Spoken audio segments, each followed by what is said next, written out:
Jeannot et Colin de Voltaire. Plusieurs personnes dignes de foi ont vu Jeannot et Colin à l'école dans la ville d'Issoire, en Auvergne, ville fameuse dans tout l'univers par son collège et par ses chaudrons. Jeannot était fils d'un marchand de mulets très renommé. Colin devait le jour à un brave laboureur des environs qui cultivait la terre avec 4 mulets et qui, après avoir payé la taille, le taillon, les aides et gabelles, le sou pour livre, la capitation et les vingtièmes, ne se trouvait pas puissamment riche au bout de l'année. Jeannot et Colin étaient fort jolis pour des Auvergnats. Ils s'aimaient beaucoup et ils avaient ensemble de petites privautés, de petites familiarités dont on se ressouvient toujours avec agrément quand on se rencontre ensuite dans le monde. Le temps de leurs études était sur le point de finir, quand un tailleur apporta à Jeannot un habit de velours à 3 couleurs, avec une veste de lion de fort bon goût. Le tout était accompagné d'une lettre à monsieur de la Genôtière. Colin admira l'habit et ne fut point jaloux, mais Jeannot prit un air de supériorité qui affligea Colin. Dès ce moment, Jeannot n'étudia plus, se regarda au miroir et méprisa tout le monde. Quelque temps après, un valet de chambre arrive en poste et apporte une seconde lettre à monsieur le marquis de la Genôtière. C'était un ordre de monsieur son père de faire venir monsieur son fils à Paris. Jeannot monta en chaise en tendant la main à Colin, avec un sourire de protection assez noble. Colin sentit son néant et pleura. Jeannot partit dans toute la pompe de sa gloire. Les lecteurs qui aiment à s'instruire doivent savoir que monsieur Jeannot, le père, avait acquis assez rapidement des biens immenses dans les affaires. Vous demandez comment on fait ces grandes fortunes ? C'est parce qu'on est heureux. Monsieur Jeannot était bien fait, sa femme aussi, et elle avait encore de la fraîcheur. Ils allèrent à Paris pour un procès qui les ruinait, lorsque la fortune, qui élève et qui abaisse les hommes à son gré, les présenta à la femme d'un entrepreneur des hôpitaux des armées, homme d'un grand talent, et qui pouvait se vanter d'avoir tué plus de soldats en 1 an que le canon n'en fait périr en 10. Jeannot plut à madame. La femme de Jeannot plut à monsieur. Jeannot fut bientôt de part dans l'entreprise. Il entra dans d'autres affaires.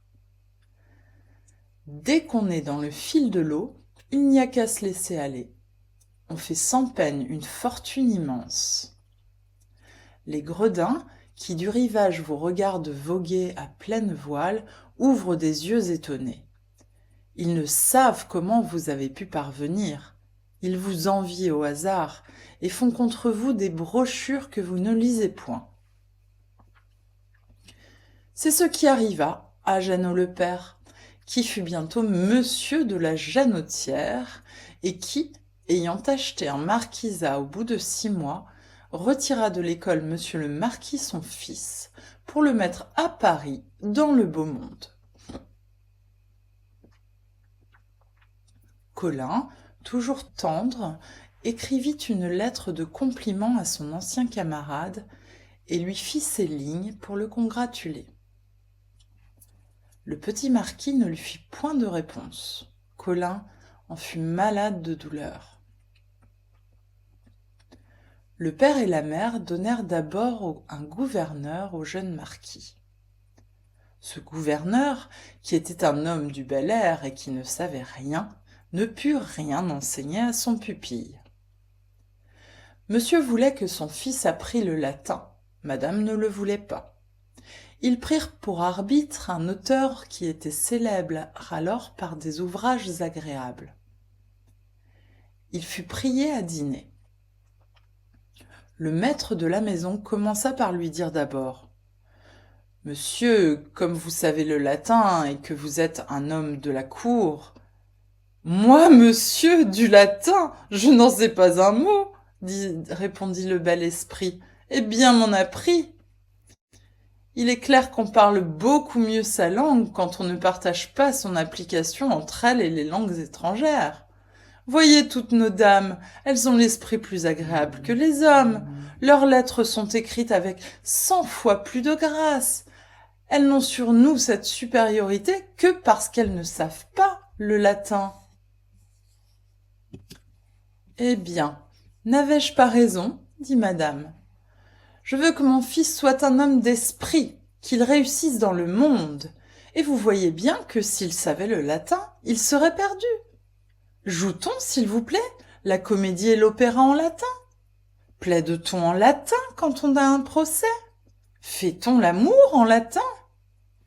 Monsieur, ébloui de ces raisons, passa condamnation, et il fut conclu que le jeune marquis ne perdrait point son temps à connaître Cicéron, Horace et Virgile. Mais qu'apprendra-t-il donc? Car encore faut-il qu'il sache quelque chose. Ne pourrait-on pas lui montrer un peu de géographie? À quoi cela lui servira-t-il? Répondit le gouverneur. Quand monsieur le marquis ira dans ces terres, les postillons ne sauront-ils pas les chemins? Ils ne l'égareront certainement pas. On n'a pas besoin d'un quart de cercle pour voyager, et on va très commodément de Paris en Auvergne, sans qu'il soit besoin de savoir sous quelle latitude on se trouve. Vous avez raison, répliqua le père, mais j'ai entendu parler d'une belle science, je crois, qu'on appelle l'astronomie. Quelle pitié, répartit le gouverneur. Se conduit-on par les astres dans ce monde? Et faudra-t-il que monsieur le marquis se tue à calculer une éclipse quand il la trouve à point nommé dans l'almanach, qui lui enseigne de plus les fêtes mobiles, l'âge de la lune et celui de toutes les princesses de l'Europe? Madame fut entièrement de l'avis du gouverneur. Le petit marquis était au comble de la joie. Le père était très indécis. « Que faudra-t-il donc apprendre à mon fils ?» disait-il. « À être aimable, » répondit l'ami qu'on consultait. « Et s'il sait les moyens de plaire, il saura tout. C'est un art qu'il apprendra chez madame sa mère, sans que ni l'un ni l'autre ne se donne la moindre peine. » Madame, à ce discours, embrassa le gracieux ignorant et lui dit: « On voit bien, monsieur, que vous êtes l'homme du monde le plus savant. Mon fils vous devra toute son éducation. Je m'imagine pourtant qu'il ne serait pas mal qu'il sût un peu d'histoire. »« Hélas, madame, à quoi est-il bon ?» répondit-il. « Il n'y a certainement d'agréable et d'utile que l'histoire du jour. Toutes les histoires anciennes, comme le disait un de nos beaux esprits, ne sont que fables convenues, et pour les modernes, c'est un chaos qu'on ne peut débrouiller. Qu'importe à monsieur votre fils que Charlemagne ait institué les 12 pairs de France et que son successeur ait été bègue. »« Rien n'est mieux dit, » s'écria le gouverneur. « On étouffe l'esprit des enfants sous un amas de connaissances inutiles. Mais de toutes les sciences, la plus absurde, à mon avis, et celle qui est la plus capable d'étouffer toute espèce de génie, c'est la géométrie. Cette science ridicule a pour objet des surfaces, des lignes et des points qui n'existent pas dans la nature. On fait passer en esprit 100 000 lignes courbes entre un cercle et une ligne droite qui le touche, quoique dans la réalité, on n'y puisse pas passer un fétu. La géométrie, en vérité, n'est qu'une mauvaise plaisanterie. » Monsieur et madame n'entendaient pas trop ce que le gouverneur voulait dire, mais ils furent entièrement de son avis. « Un seigneur comme monsieur le marquis, continua-t-il, ne doit pas se dessécher le cerveau dans ses vaines études. Si un jour il a besoin d'un géomètre sublime pour lever le plan de ses terres, il les fera arpenter pour son argent. S'il veut débrouiller l'antiquité de sa noblesse qui remonte aux temps les plus reculés, il enverra chercher un bénédictin. Il en est de même de tous les arts. Un jeune seigneur heureusement né n'est ni peintre, ni musicien, ni architecte, ni sculpteur, mais il fait fleurir tous ces arts en les encourageant par sa magnificence. Il vaut sans doute mieux les protéger que de les exercer. Il suffit que monsieur le marquis ait du goût. C'est aux artistes à travailler pour lui. Et c'est en quoi on a très grande raison de dire que les gens de qualité, j'entends ceux qui sont très riches, savent tout sans avoir rien appris. Parce qu'en effet, ils savent à la longue juger de toute chose qu'ils commandent et qu'ils payent. L'aimable ignorant prit alors la parole et dit « Vous avez très bien remarqué, madame, que la grande fin de l'homme est de réussir dans la société. De bonne foi. Est-ce par les sciences qu'on obtient ce succès? S'est-on jamais avisé dans la bonne compagnie de parler de géométrie? Demande-t-on jamais à un honnête homme quel astre se lève aujourd'hui avec le soleil? S'informe-t-on à souper si Clodion le chevelu passe à l'Rhin? Non, sans doute, s'écria la marquise de la Janotière, que ses charmes avaient initiée quelquefois dans le beau monde. Et monsieur mon fils ne doit point éteindre son génie par l'étude de tous ces fatras, mais enfin, que lui apprendra-t-on? Car il est bon qu'un jeune seigneur puisse briller dans l'occasion, comme dit monsieur mon mari. Je me souviens d'avoir ouï dire à un abbé que la plus agréable des sciences était une chose dont j'ai oublié le nom, mais qui commence par un B. Par un B, madame? Ne serait-ce point la botanique? Non, ce n'était point de botanique qu'il me parlait. Elle commençait, vous dis-je, par un B et finissait par un on. Ah, j'entends, madame, c'est le blason. C'est à la vérité une science fort profonde. Mais elle n'est plus à la mode depuis qu'on a perdu l'habitude de faire peindre ses armes aux portières de son carrosse. C'était la chose du monde la plus utile dans un état bien polissé. D'ailleurs, cette étude serait infinie. Il n'y a point aujourd'hui de barbier qui n'ait ses armoiries. Et vous savez que tout ce qui devient commun est peu fêté. Enfin, après avoir examiné le fort et le faible des sciences, il fut décidé que monsieur le marquis apprendrait à danser. La nature qui fait tout lui avait donné un talent qui se développa bientôt avec un succès prodigieux. C'était de chanter agréablement des vaudevilles. Les grâces de la jeunesse, jointes à ce don supérieur, le firent regarder comme le jeune homme de la plus grande espérance. Il fut aimé des femmes, et, ayant la tête toute pleine de chansons, il en fit pour ses maîtresses. Il pillait Bacchus et l'amour dans un vaudeville, la nuit et le jour dans un autre, les charmes et les alarmes dans un troisième, mais, comme il y avait toujours dans ses vers quelques pieds de plus ou de moins qu'il ne fallait, il les faisait corriger moyennant 20 louis d'or par chanson. Et il fut mis, dans l'année littéraire, au rang des Lafare, des Chaulieu, des Hamilton, des Sarrasins et des Voitures. Madame la marquise crut alors être la mère d'un bel esprit et donna à souper aux beaux esprits de Paris. La tête du jeune homme fut bientôt renversée. Il acquit l'art de parler sans s'entendre et se perfectionna dans l'habitude de n'être propre à rien. Quand son père le vit si éloquent, il regretta vivement de ne pas lui avoir fait apprendre le latin, car il lui aurait acheté une grande charge dans la robe. La mère, qui avait des sentiments plus nobles, se chargea de solliciter un régiment pour son fils. Et en attendant, il fit l'amour. L'amour est quelquefois plus cher qu'un régiment. Il dépensa beaucoup, pendant que ses parents s'épuisaient encore davantage à vivre en grand seigneur. Une jeune veuve de qualité, leur voisine, qui n'avait qu'une fortune médiocre, voulut bien se résoudre à mettre en sûreté les grands biens de monsieur et madame de la Janotière, en se les appropriant et en épousant le jeune marquis.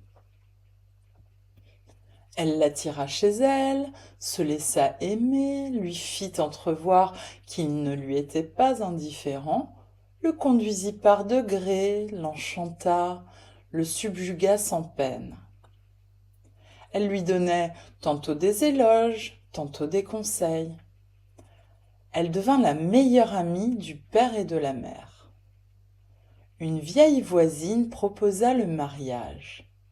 Les parents, éblouis de la splendeur de cette alliance, acceptèrent avec joie la proposition. Ils donnèrent leur fils unique à leur ami intime.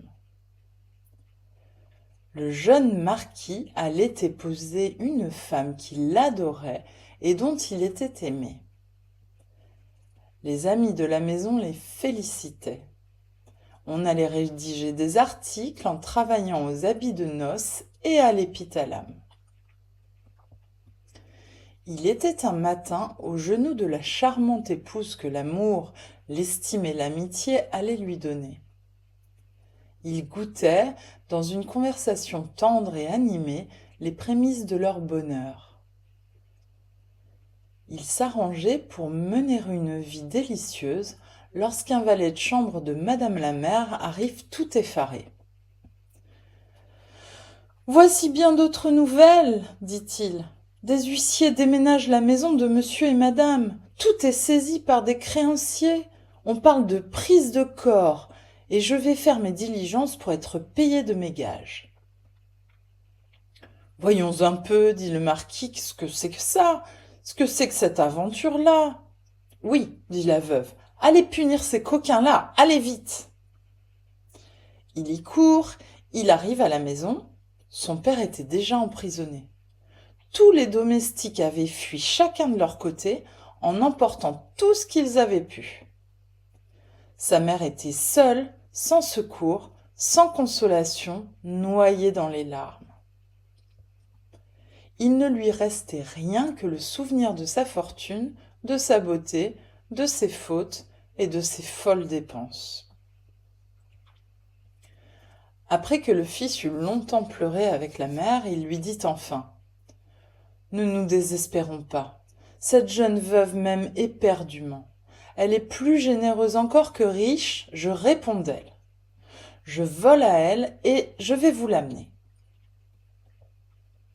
Il retourne donc chez sa maîtresse, il la trouve tête à tête avec un jeune officier fort aimable. « Quoi ? C'est vous, monsieur de la Janotière ? Que venez-vous faire ici ? Abandonne-t-on ainsi sa mère ? Allez chez cette pauvre femme et dites-lui que je lui veux toujours du bien. J'ai besoin d'une femme de chambre et je lui donnerai la préférence. » « Mon garçon, tu me parais assez bien tourné, lui dit l'officier. Si tu veux entrer dans ma compagnie, je te donnerai un bon engagement. »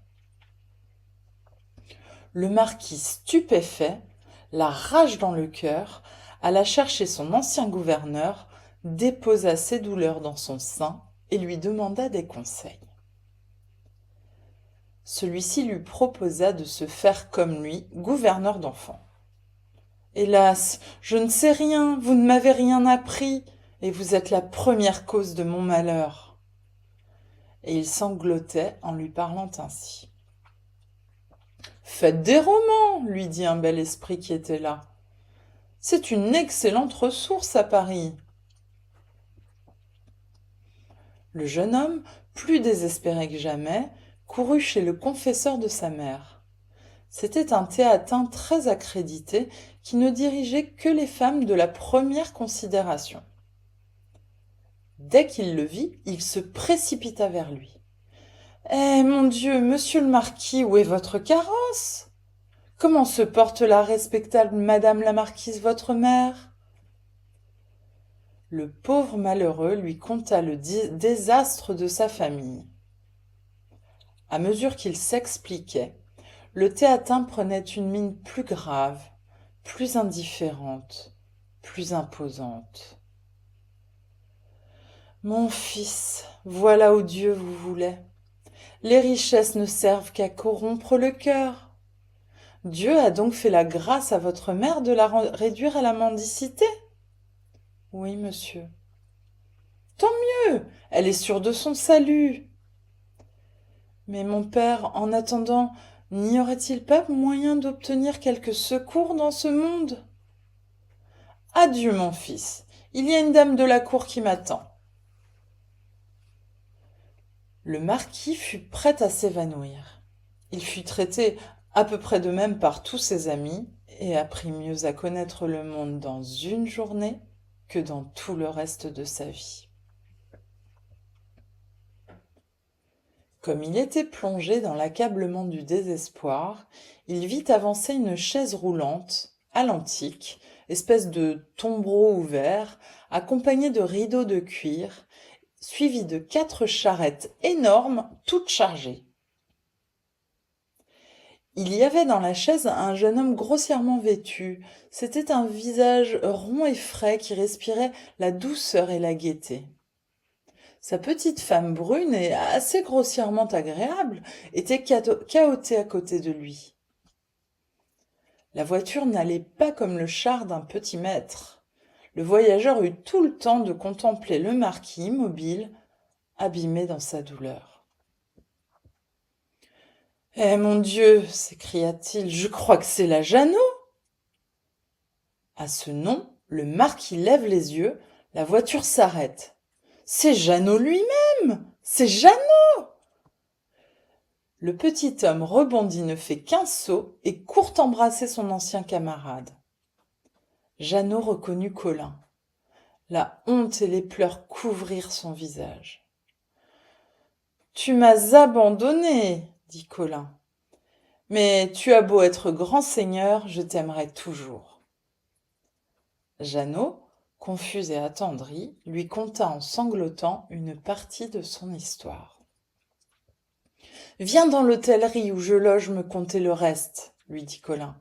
« Embrasse ma petite femme et allons dîner ensemble. » Ils vont tous trois à pied, suivis du bagage. « Qu'est-ce donc que tout cet attirail ? Vous appartient-il ? » ?»« Oui, tout est à moi et à ma femme. Nous arrivons du pays. Je suis à la tête d'une bonne manufacture de fer étamé et de cuivre. J'ai épousé la fille d'un riche négociant en ustensiles nécessaires aux grands et aux petits. Nous travaillons beaucoup. Dieu nous bénit. Nous n'avons point changé d'état, nous sommes heureux. Nous aiderons notre ami Jeannot. Ne sois plus marquis. Toutes les grandeurs de ce monde ne valent pas un bon ami. Tu reviendras avec moi au pays. Je t'apprendrai le métier, il n'est pas bien difficile. Je te mettrai de part et nous vivrons gaiement dans le coin de la terre où nous sommes nés. Jeannot, éperdu, se sentait partagé entre la douleur et la joie, la tendresse et la honte. Il se disait tout bas : « Tous mes amis du bel air m'ont trahi, et Colin, que j'ai méprisé, vient seul à mon secours. Quelle instruction !» La bonté d'âme de Colin développa dans le cœur de Jeannot le germe du bon naturel que le monde n'avait pas encore étouffé. Il sentit qu'il ne pouvait abandonner son père et sa mère. « Nous aurons soin de ta mère, » dit Colin. « Et quant à ton bonhomme de père qui est en prison, j'attends un peu les affaires. Ses créanciers, voyant qu'il n'a plus rien, s'accommoderont pour peu de choses. Je me charge de tout. » Colin fit tant qu'il tira le père de prison. Jeannot retourna dans sa patrie avec ses parents, qui reprirent leur première profession. Il épousa une sœur de Colin, laquelle, étant du même humeur que le frère, le rendit très heureux.